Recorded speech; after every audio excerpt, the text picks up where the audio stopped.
नमस्कार, मेरा नाम आयुष है। आप मेरा यूट्यूब चैनल देख रहे हैं। तो हमने एक सीरीज शुरू की है। यूजीसी नेट, बेट और जेट के एग्जाम के जो पेपर वन है, उसके जो यूनिट्स हैं, 10 यूनिट्स, उस पे हम लोग चर्चा कर रहे हैं, पढ़ रहे हैं, नोट्स बना रहे हैं, जो भी आप कह लीजिए। तो अभी तक हमने टीचिंग एप्टीट्यूड को समाप्त कर लिया है। रिसर्च मेथोडोलॉजी जो है,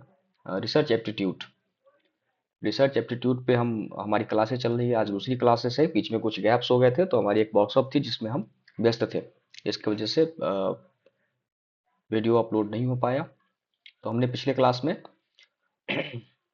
पॉजिटिविज्म, पोस्ट पॉजिटिविज्म के बारे में देखा था। आज उसके आगे देखेंगे। अब जैसे जैसे हम क्लास के ऊपर, मतलब जैसे जैसे हम नए नए टॉपिक्स को पढ़ेंगे, उस तरीके से आप देखेंगे तो क्वेश्चन जो है इसी टॉपिक से आते हैं। ऊपर ऊपर के तो बेसिक बेसिक थे, जैसे कि आपने उसको देखा भी होगा, जिस पे हम ज़्यादा फोकस भी नहीं किए, लेकिन समझने के लिए ज़रूरी होता है। आ, आगे की जो सब टॉपिक्स हैं, ये बहुत महत्वपूर्ण है, इसे सवाल बहुत पूछे जाते हैं। तो मैं अपने बारे में बता दूं, मेरा नाम आयुष है, जैसा कि मैंने पहले बताया। मैं इस एग्ज़ाम को कई बार निकाल चुका हूं। मैं अभी वर्तमान में सेंट्रल यूनिवर्सिटी पंजाब से पीएचडी कर रहा हूं। बिहार का रहने वाला हूं, और मैंने जो फेस किया है चैलेंजेस यूजीसी नेट के दौरान, वो ये देखा है कि जो हिंदी के जो कंटेंट हैं, वो यूट्यूब पे नहीं मिलते हैं, और मिलते भी हैं तो अंग्रेजी से अनुवादित मिलते हैं, जिसके वजह से मतलब आप समझ नहीं पाएंगे, पढ़ के खुद से समझ नहीं पाएंगे, या उसका कोई अर्थ निकाल पाएंगे। तो एक बैरियर हिंदी माध्यम के बच्चों के लिए ये भी है कि उनको यूजीसी नेट जैसे एग्जामों को निकालने के लिए पहले अंग्रेजी थोड़ी बहुत आनी चाहिए। आनी चाहिए, ये ठीक बात है, आएगी भी, लेकिन एग्जाम के लिए नहीं। और पेपर वन में तो ऐसा बिल्कुल भी ना हो, इसका छोटा सा प्रयास हमने शुरू किया है। अ, और मुझे लगता है कि अगर आप इसको फॉलो कर रहे हैं तो कहीं भी जाने की ज़रूरत नहीं है। हमने कई किताबों से नोट्स बनाई हैं। अरिहंत की मेरे पास किताब है, दृष्टि का है, पियर्सन का है, और मेरे जो पहले के कुछ नोट्स हैं उसको मिला के हमने ये नोट्स बनाई है। तो अभी तो हम सिर्फ थ्योरी पढ़ रहे हैं। इसके बाद हम लोग पीवाईक्यू की तरफ भी जाएंगे, जैसे कि आपका पूरा तैयारी एकदम बढ़िया से हो जाए, और 40 के आसपास क्वेश्चन सही हो फर्स्ट पेपर में, ऐसी हमारी अ, अपेक्षा भी है। और जिस स्तर का कंटेंट हम तैयार कर रहे हैं उससे ये होगा भी। तो चलिए शुरू करते हैं। आज जो है, आज हम अ, दूसरी क्लास जो है रिसर्च एप्टीट्यूड की, उसमें आज हम चर के बारे में बात करेंगे, वेरिएबल्स, है ना, जिसको हिंदी में चर बोलते हैं। तो आप मोटा मोटी कुछ कुछ चीज़ों को अंग्रेजी में भी उसको ध्यान में रखें, जैसे कि चर को वेरिएबल्स बोलते हैं, मान को वैल्यूज बोलते हैं। तो इस तरीके से कुछ कुछ चीज़ें दिमाग में रखना है। बाकी और इसको आगे हम जैसे जैसे जैसे आगे बढ़ेंगे, उस तरीके से आपका और भी बेहतर इसमें होता जाएगा। तो चर क्या है? तो सिर्फ ये चर का जो डिफिनेशन आप देख रहे हैं वन लाइन में है, एक लाइन में हमने इसको डिफाइन किया है। आप किसी भी किताब को उठा के देखिए, उसमें ये पूरा एक पैराग्राफ में आपको मिलेगा। तो अब समस्या क्या होता है कि हम उसमें से, पैराग्राफ में से, जो हमारा एग्जाम के लिए है, उसको हम उसमें से नहीं निकाल पाते। पढ़ तो सब लेता है, पढ़ तो मतलब बहुत सारे लोग लेते हैं और ले रहे हैं, लेकिन एग्जाम में नंबर नहीं आ पाता है, क्योंकि उनके पास कंटेंट इतना ज़्यादा है कि उसमें से वो फाइंड आउट नहीं कर पाते हैं कि इसमें से क्या पूछा जा सकता है और क्या सबसे महत्वपूर्ण है। तो हम सिर्फ यही कोशिश किए हैं, या आप उसमें से निकाला जाए सारा जो क्रक्स है उसको, और आप तक पहुंचाया जाए, कंसेप्ट क्लियर आपका हो, जिससे कि मान लीजिए एग्जाम हॉल में अगर आप उसमें नहीं भी आप जानते हैं, तो एलिमिनेट करके आप उसको सही तक पहुंचा सकते हैं। तो चर क्या है? तो चर वह तत्व है, यानी एलिमेंट है।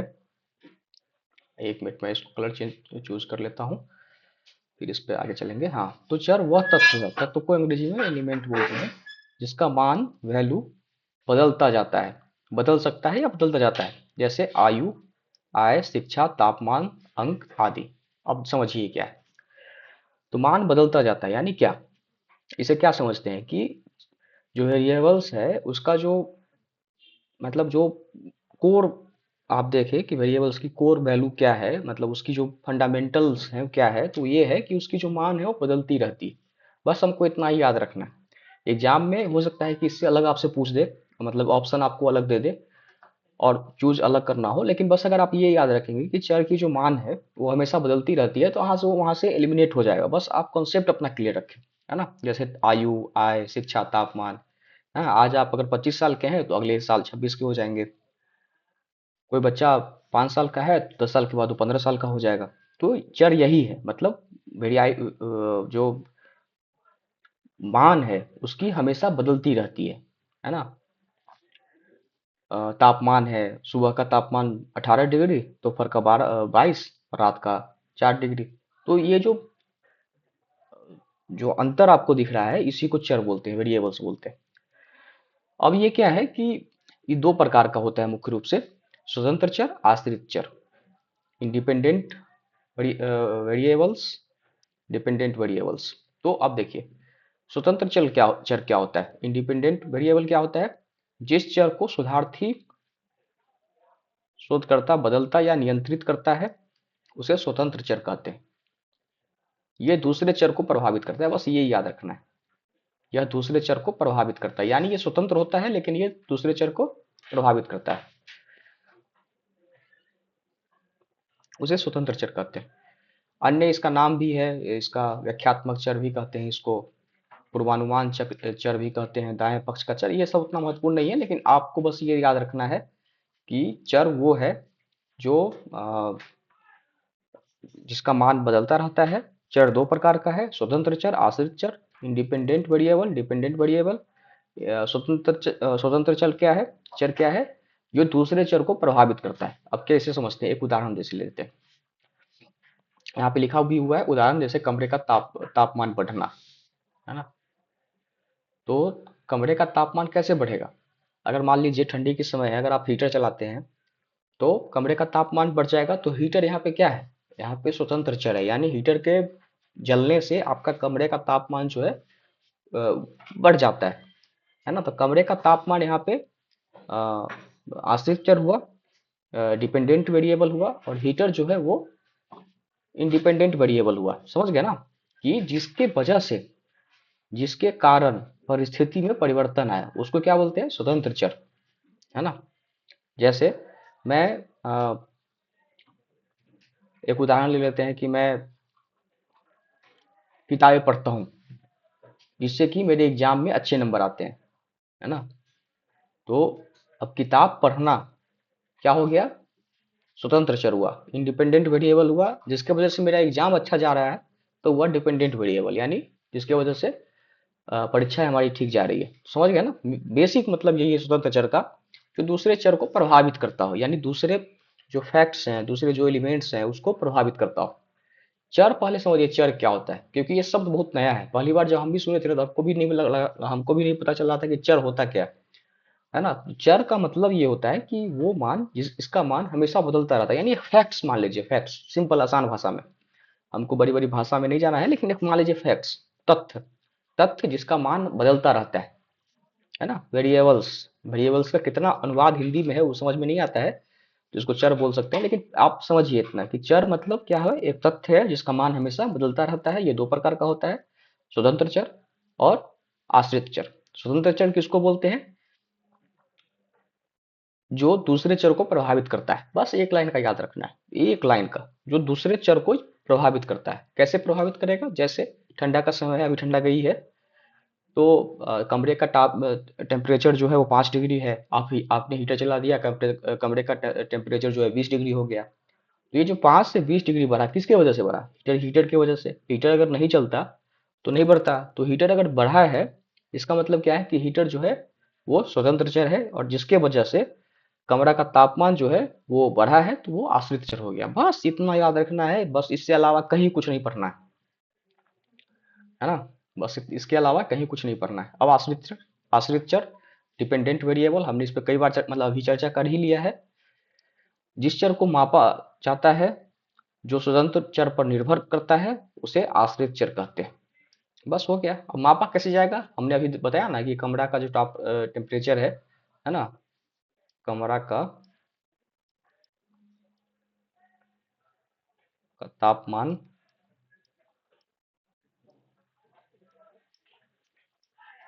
5 डिग्री से 20 डिग्री, तो ये मापना ही तो हुआ, है ना, 5 डिग्री से 20 डिग्री। तो बस आपको की पॉइंट पकड़ना है। देखिए, हमने स्वतंत्र चर को एक लाइन में डिफाइन किया और आश्रित चर को भी हमने एक लाइन में डिफाइन कर देते हैं, है ना, जिसे मापा जाता है। यानी मापेंगे कैसे?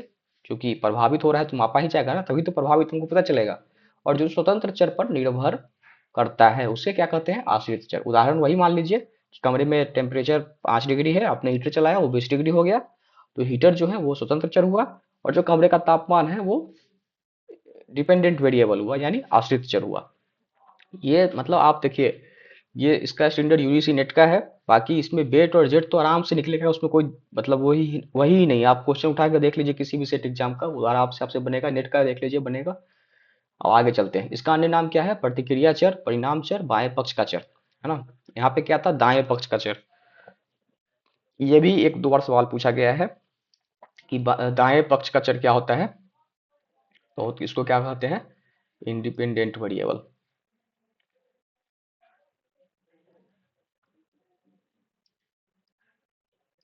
इंडिपेंडेंट वेरिएबल, है ना। अब बाएं पक्ष के चर को क्या बोलते हैं? दाहिना से स्वतंत्र, है ना। अब इसको ट्रिक से याद रखते हैं कि दाहिना दाहिना हाथ ये स्वतंत्र होता है, बहुत एक्टिवली काम करता है। बायां हाथ जो है वो मतलब थोड़ा कम स्वतंत्र होता है, यानी वो आश्रित होता है। इस तरीके से आप याद रखिए। ऐसा मेरा कोई मतलब मानना नहीं है, लेकिन फिर भी बायां पक्ष का चर जो है वो डिपेंडेंट वेरिएबल, डिपेंडेंट वेरिएबल। मेरी टाइटिंग पे तो न जाए, क्योंकि बस आप समझिए, मेरा उद्देश्य बस आपका ही आसान भाषा में समझाना है, बाकी आप इसमें कुछ। और हाँ, आप मेरा टेलीग्राम अगर ज्वाइन करते हैं तो सारा नोट्स आपको जो है मिल जाएगा, सारा अपडेट मिल जाएगा, है ना। तो क्योंकि सब शुरू में सपोर्ट की ज़रूरत होती है, और मुझे लगता है कि आपको इतना आसान भाषा में इतनी अच्छे मतलब तर्क के साथ और बिना किसी मतलब पैसा के, अ, हमको तो नहीं दिखाया अभी तक जो यूट्यूब पे आपको इस तरीके से पढ़ाए, लेकिन फिर भी हम कोशिश कर रहे हैं कि आप तक पहुंचा जाए। तो आपका सहयोग जरूरी है, लाइक जो भी करना है आप कर सकते हैं, सब्सक्राइब वगैरह। तो जैसे गणित मतलब गणित परीक्षा के अंक है ना, उदाहरण के रूप में, बस वही समझ लीजिए, वही है। आगे बढ़ते हैं, है ना। तो यही है कि उदाहरण के रूप में कि यदि तापमान बदलने से छात्रों के अंक बदलते हैं, तो मतलब एक उदाहरण हाइपोथेटिकली ले लेते हैं कि एक रिसर्च हुआ कि कमरे में तापमान बदल रहा है तो छात्रों के अंक बदल रहे हैं, है ना। तो स्वतंत्र चर क्या हुआ? कमरे का तापमान हुआ, जिसके बदलने से गणित में छात्रों के अंक बढ़ रहे हैं। अब जो है स्वतंत्र चर के प्रकार हम बात करेंगे। पहले हमने क्या देखा कि हमने देखा चर क्या है, वेरिएबल्स क्या है, फिर वेरिएबल्स के कितने टाइप्स हैं, दो टाइप्स हैं, डिपेंडेंट वेरिएबल, इंडिपेंडेंट वेरिएबल। अब देख रहे हैं कि जो स्वतंत्र चर है, इंडिपेंडेंट वेरिएबल है, उसके कितने प्रकार है ना। तो पहला जो है वो है प्रयोगात्मक स्वतंत्र चर, जिसे शोधार्थी सीधे बदल सकता है। उदाहरण के लिए तापमान, दवा की मात्रा, है ना। तापमान अगर आप हीटर बंद कर देंगे तो कमरे का तापमान बदल जाएगा, अगर आप नहीं बंद करेंगे तो बढ़ जाएगा। दवा की मात्रा, आप कितना दवा ले सकते हैं ये सब आपके ऊपर है ना। तो प्रयोगात्मक स्वतंत्र चर किसका प्रकार है? ये स्वतंत्र चर के प्रकार है, यानी इंडिपेंडेंट वेरिएबल के प्रकार क्या है? प्रयोगात्मक स्वतंत्र चर। इसमें क्या है? यानी मतलब शोध करते हैं, यानी रिसर्चर, यानी आप सीधे उसकी जो मान है उसको बदल सकते हैं, ठीक है। दूसरा क्या है? विषम चर, जिसे शोधकर्ता बदल नहीं सकता है लेकिन अध्ययन में उपयोग करता है, जैसे आयु, लिंग, शिक्षा, है ना। तो बस आपको यही रखना है याद। चर का परिचालन, चर का परिचालन, ऑपरेशनलाइजेशन ऑफ वेरिएबल्स। ये क्या है? ऑपरेशनलाइजेशन क्या होता है अभी हम लोग देखते हैं। अब हम यह तय करते हैं कि किसी चर को कैसे मापा जाएगा, उसे चर का परिचालन कहते हैं। यानी चर की जो मापने की जो प्रक्रिया होती है, शैली होती है, उसको क्या बोलते हैं? ऑपरेशनलाइजेशन बोलते हैं, यानी चर का परिचालन बोलते हैं, है ना। अब उदाहरण के लिए देखते हैं कि मीडिया हिंसा का आक्रामकता पर प्रभाव, यानी जो आक्रामकता होती है लोगों के ऊपर, उसमें मीडिया हाउस का कितना प्रभाव होता है ना। तो यहाँ पे देखिए मीडिया हाउस जो है, मीडिया हिंसा जो है, हिंसक फिल्म दिखाना और आक्रामकता जो है किसी व्यक्ति को दिए गए बिजली झटकों की संख्या है ना। तो इस तरीके से आप इसको ऑपरेशन चर की जो परिचालन है, इस पे आप सीधा इस उदाहरण के साथ आप जोड़ के देख सकते हैं। अब एक महत्वपूर्ण जो है वो है मध्यस्थ और मॉडरेटेड चर, है ना। मतलब दोनों एक ही होता है, मध्यस्थ चर।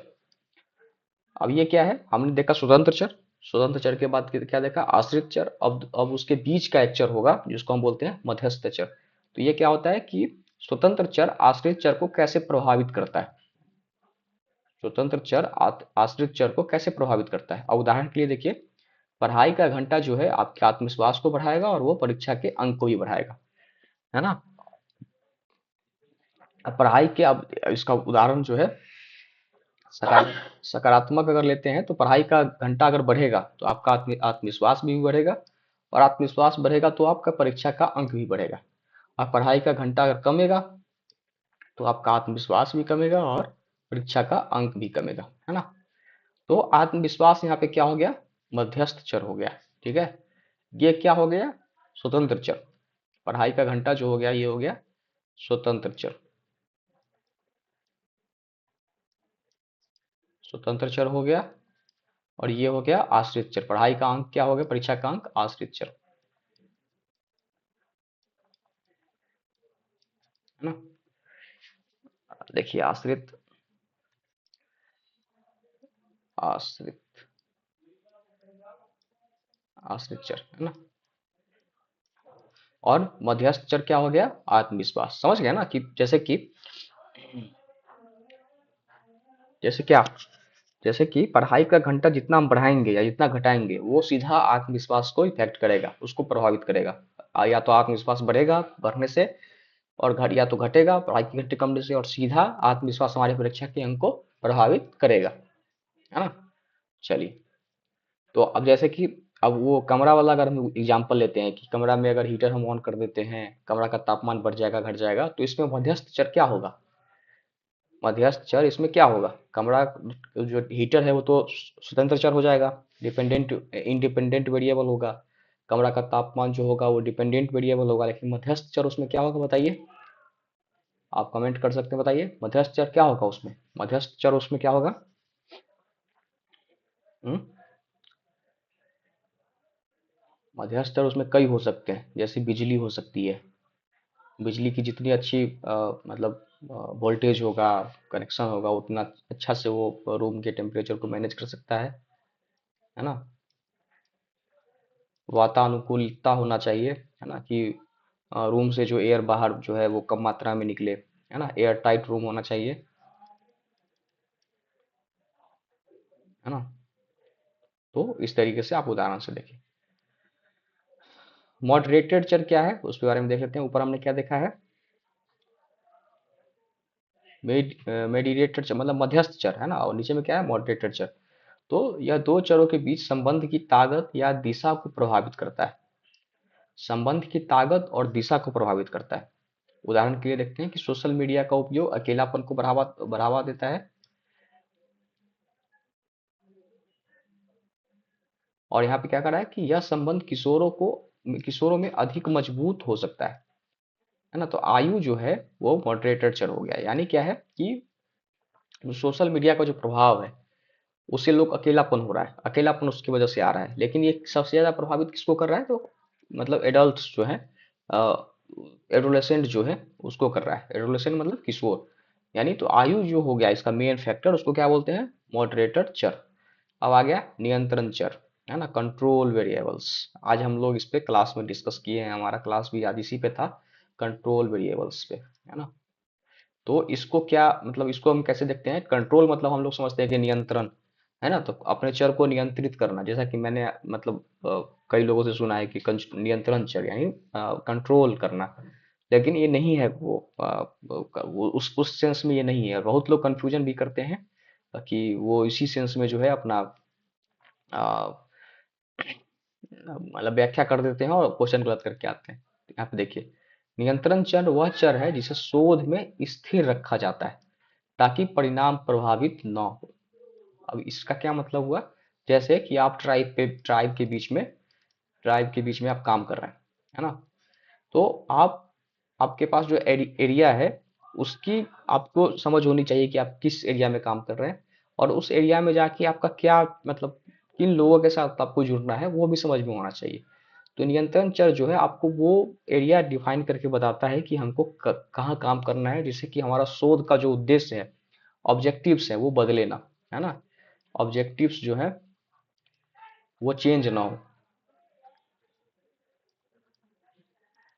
हो। तो इसका मेन कौन नियंत्रित करता है, नियंत्रण चर, कंट्रोल वेरिएबल्स, है ना। अब देखिए यहाँ पे क्या है कि एक उदाहरण से समझते हैं कि पौधों की वृद्धि पर उर्वरक का प्रभाव। स्वतंत्र चर कौन हुआ, उर्वरक हुआ। आश्रित चर कौन हुआ, पौधे की वृद्धि, है ना, मोटा मोटी है। नियंत्रण चर क्या हुआ, पानी, प्रकाश, तापमान।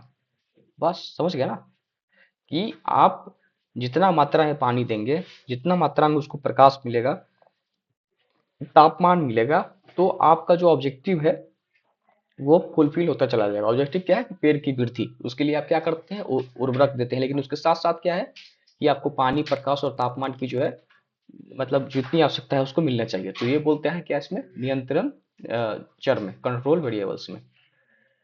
अब जो है बाह्य और भ्रमित करने वाला चर, बाह्य चर क्या है, वह चर जो अध्ययन का हिस्सा नहीं है लेकिन परिणाम को प्रभावित कर सकता है। ठीक है, परिणाम को प्रभावित कर सकता है, जैसे उदाहरण इसमें दिया होगा।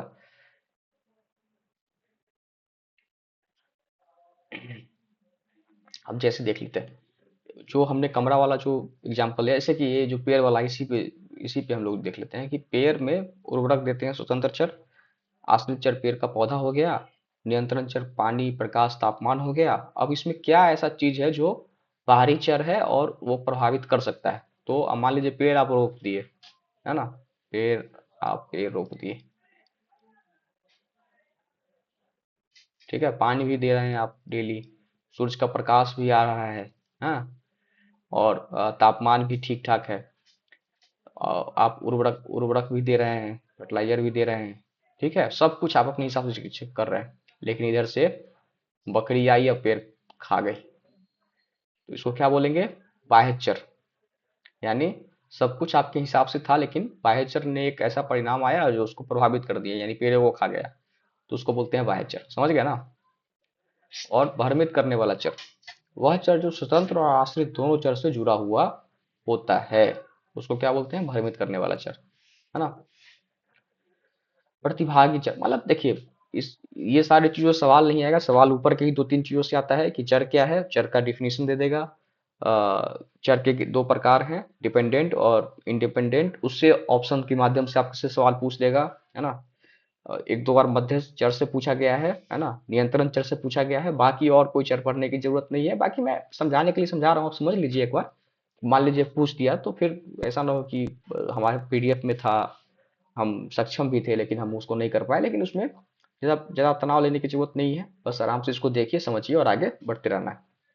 तो क्या है प्रतिभागी चर, ये प्रतिभागियों की व्यक्तिगत विशेषता होती है जो परिणाम को प्रभावित कर सकती है, जैसे आयु, लिंग, शिक्षा, धर्म और वैवाहिक स्थिति, है ना। तो ये क्या है कि ये व्यक्तिगत, मतलब समझ रहे हैं ना कि प्रतिभागियों की व्यक्तिगत विशेषता जो परिणाम को प्रभावित कर सकता है। जैसे आप क्रिकेट खेलते हैं, क्रिकेट जो है ये संभावना बहुत ज्यादा होती है कि आप 15 बरस से लेकर 30 बरस तक अच्छा खेलते हैं, है ना। वहीं 45 से 60 तक आप अच्छा नहीं खेल पाएंगे, है ना। लिंग को देख लेते हैं कि लिंग, अब जैसे कि जेंडर जो होता है, जेंडर तो सोसाइटियल नॉर्म्स, ये है टैग है, सेक्स जिसको लिंग बोलते हैं, जैविक।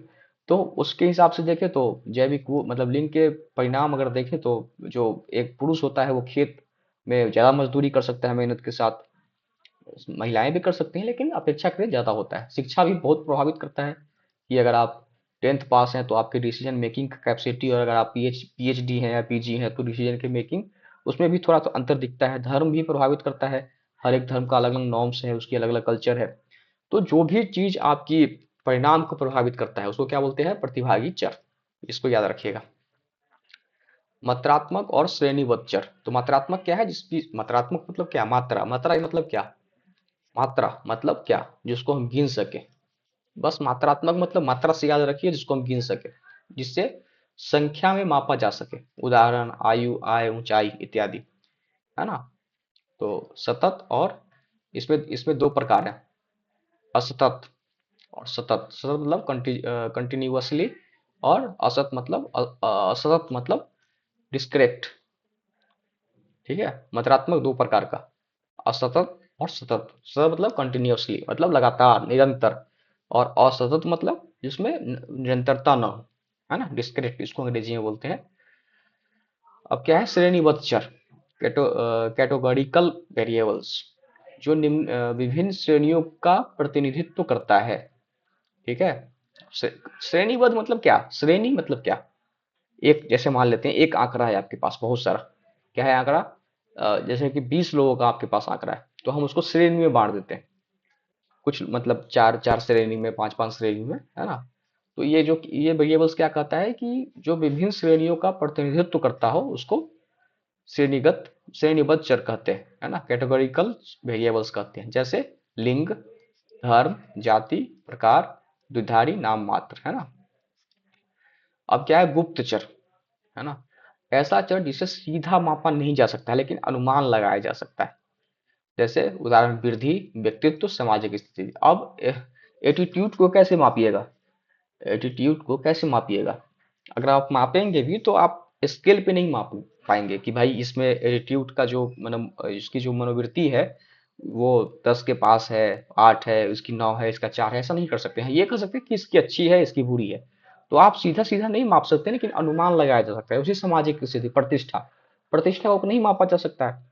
प्रतिष्ठा में ये हो सकता है कि हाँ इसकी प्रतिष्ठित ये व्यक्ति है, ये नहीं है, है ना। तो ये बस मतलब अनुमान लगाया जा सकता है। वृद्धि, अब पेड़ जो है वृद्धि कर रहा है, मतलब आप एक दिन पहले जो पेड़ वृद्धि हुआ, तो वृद्धि करते हुए देखे क्या, नहीं देखे, बस वो जब वृद्धि कर गया तो आप देखे।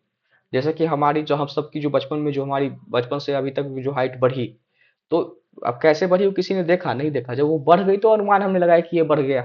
तो इसको बोलते हैं गुप्तचर।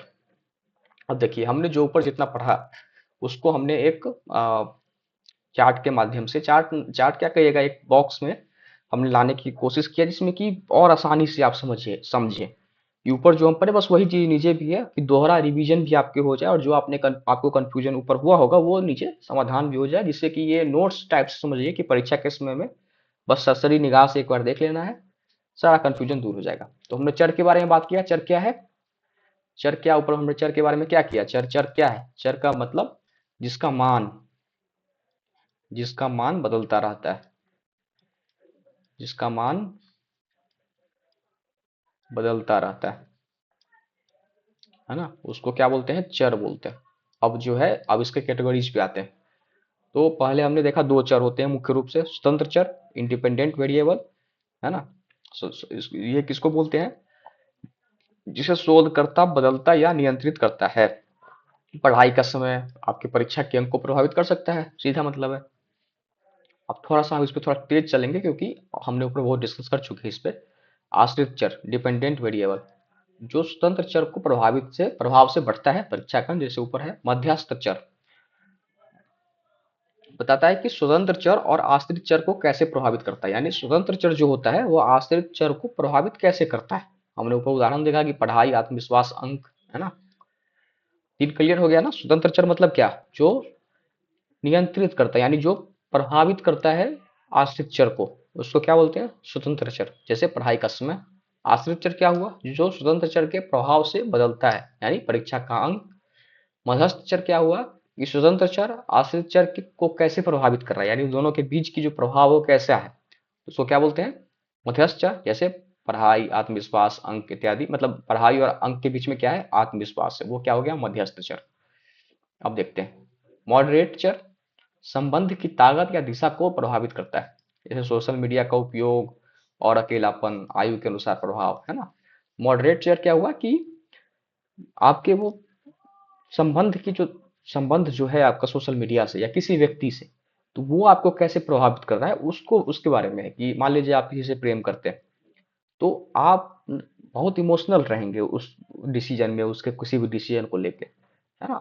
तो और वो जो है आयु अगर उसमें आयु का फैक्टर जोड़ दें, तो अभी देखिए कि एक उदाहरण ले लीजिए ना कि जो अब हम लोग 11th 12th में थे या अभी भी बहुत सारा रील्स वायरल होता है कि भाई नून रोटी खाएंगे संगी जीवन बताएंगे टाइप से, है ना, कि मतलब बच्चे 11th 12th के जो बच्चे होते हैं वो ज्यादा प्रेम में पड़ जाते हैं, भाग जाते हैं जल्दी। तो ये क्यों होता है? आयु का प्रभाव वहां पे है। वो स्थिति 30 साल के बच्चों में, 35 साल के, 40 साल के व्यक्तियों में क्यों नहीं है? क्योंकि वो आयु का प्रभाव है। यानी जो संबंध हमारा होता है किसी से, वो सोशल मीडिया हो गया, व्यक्ति हो गया, मतलब किसी भी चीज की जो संबंध हमारे से जुड़ा होता है, वो उसका जो प्रभाव होता है और उसकी जो आयु की जो उसमें फैक्टर्स होती है, किसी भी चीज के फैक्टर्स से जोड़ लिया जाए तो उसको क्या बोलते हैं? मॉडरेट चर, है ना। इसके अलावा और कुछ समझने की जरूरत इसमें नहीं है। नियंत्रण चर, जिसे स्थिर रखा जाए ताकि परिणाम प्रभावित न हो, है ना। तापमान, प्रकाश, पेड़ लगाने में हम उर्वरक दे रहे हैं, पेड़ में पानी दे रहे हैं, सब कुछ दे रहे हैं, लेकिन उसकी जो नियंत्रण चर है प्रकाश और तापमान है कि उसको हम नियंत्रित करके रखें जिससे कि उसकी वृद्धि हो सके। यानी उर्वरक दे रहे हैं, फर्टिलाइजर हम दे रहे हैं, तो वृद्धि तो कैसे करेगा? वृद्धि तभी करेगा जब उसको एक अच्छा माहौल मिलेगा। माहौल मतलब तापमान, प्रकाश, है ना, सुरक्षा, पशुओं से सुरक्षा, यहाँ पे सुरक्षा भी जोड़ लिया जाए, है ना।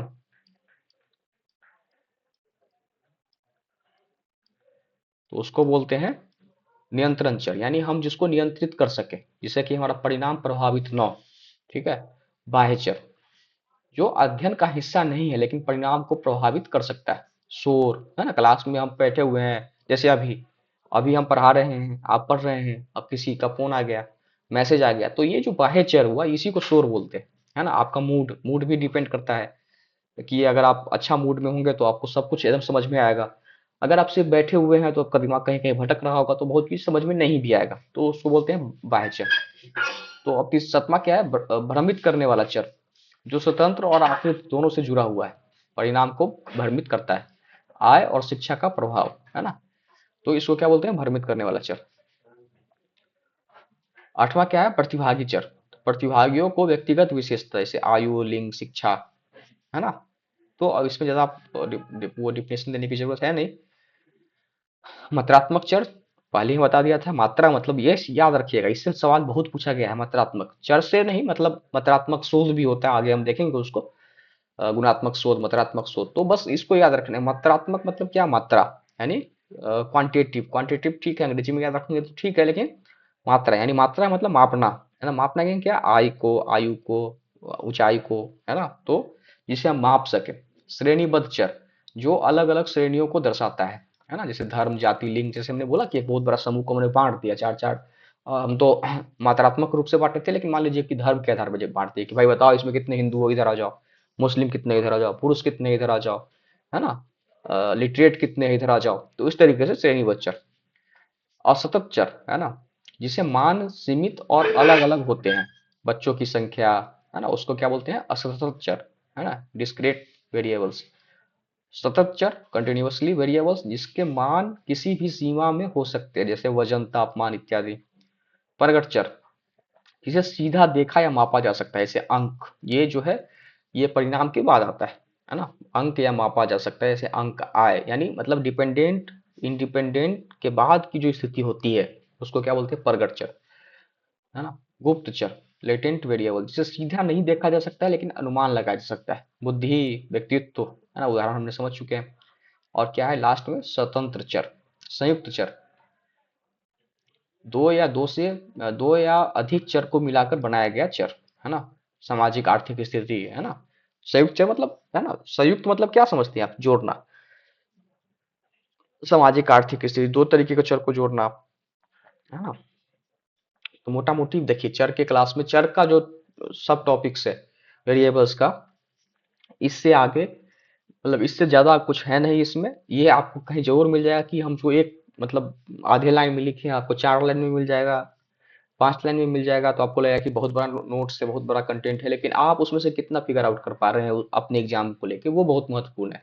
और हम आपको बता रहे हैं कि अगर आप इस नोट से सीधा पकड़ ले रहे हैं एकदम टू द पॉइंट, कंसेप्ट आपका पूरा क्लियर है कि मात्रात्मक चर मतलब क्या, जो संख्या से माप सकते हैं, तो एग्जाम में कुछ भी पूछ दे कोई मतलब नहीं है जो कहाँ से आ रहा है क्या आ रहा है ना।